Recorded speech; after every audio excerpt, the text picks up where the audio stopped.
We're going to be working with differential equations, and these differential equations can form slope fields. But in this case, example one, we're going to use these differential equations, and we're going to solve them by separation of variables. Now, to separate the variables, we need to have times and divide. This allows us to separate the y's with the dy's, the x's with the dx's.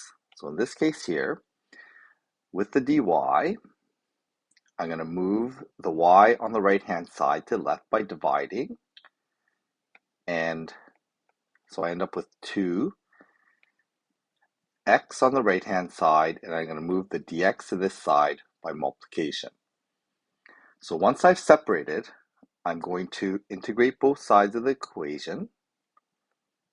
And this allows me to undo this, the derivative.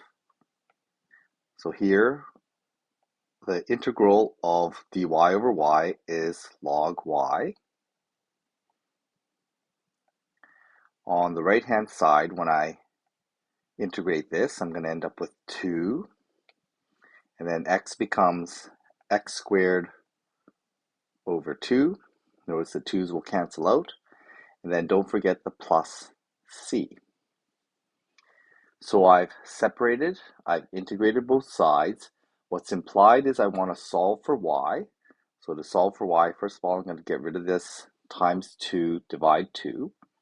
And then I'm going to undo the log with an exponential. So this becomes y is equal to base e.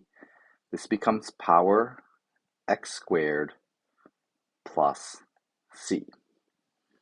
Okay, so this is a solution to my differential equation. Now, if you recognize that this plus c can actually show up as a coefficient, it looks like this. Y is equal to, now that plus c becomes e to the power c times e to the x squared. And then that e to the c we can just change to some other constant. In this case, I'm just going to call it k. And that becomes, that plus c shows up as a multiplying factor on the e function. For b, we're going to do the same thing. We're going to separate out these variables. So the dy and the y cubed go together on the left-hand side. On the right-hand side, we're going to end up with 6. Now that coefficient can go either stay on the left side or right side. It doesn't really matter where you put it, wherever it's most convenient.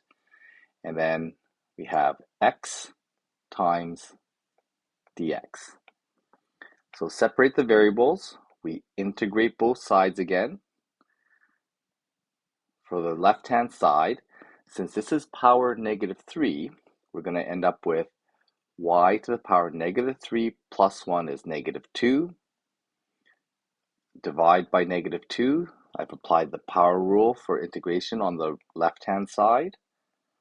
On the right-hand side, I get 6. X anti-differentiates to x squared over 2. Okay, that's going to simplify. The 6 and the 2 times 6 divide 2 is going to simplify. And again, we can't forget the plus c. So I'm going to rearrange this expression. So this, I don't like to have that power -2. So I'm going to have -1 with the negative on top.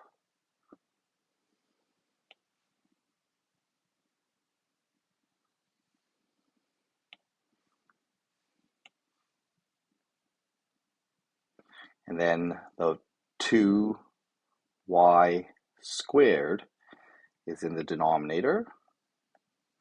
And this simplifies to, we end up with 3x squared plus c.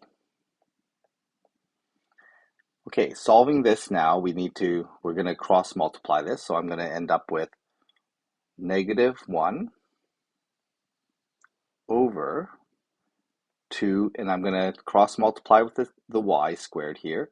So the 3x squared plus c goes in the denominator. Now watch your algebra here. You got to make sure that you keep track of that plus c correctly. That has to go in the denominator with the 3x squared.